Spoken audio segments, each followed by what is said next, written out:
is to make other people better and happy. If I don't He was pulled down on his first try, but he never let it stop him from reaching the top.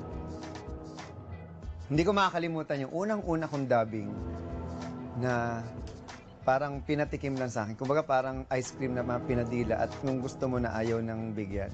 Yung bang tipong sabi, o sige nga, try mo.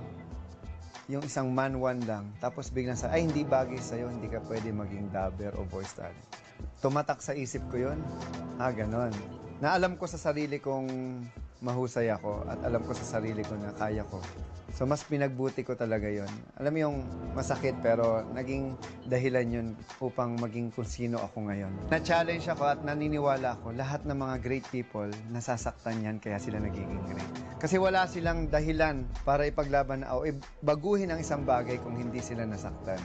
So isa yun sa mga naging dahilan ko at pinagpapasalamat ko sa taong yun, yung ginawa niya sa akin dahil hanggang ngayon, yun pa rin ang nagiging dahilan ko upang ipagpatuloy at tulungan yung mga makabago at mga aspiring na mga voice artists para mapasok ang industriyang to.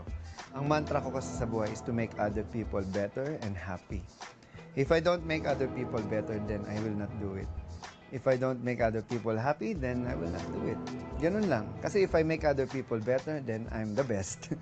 And if I make other people happy, and I'm happier.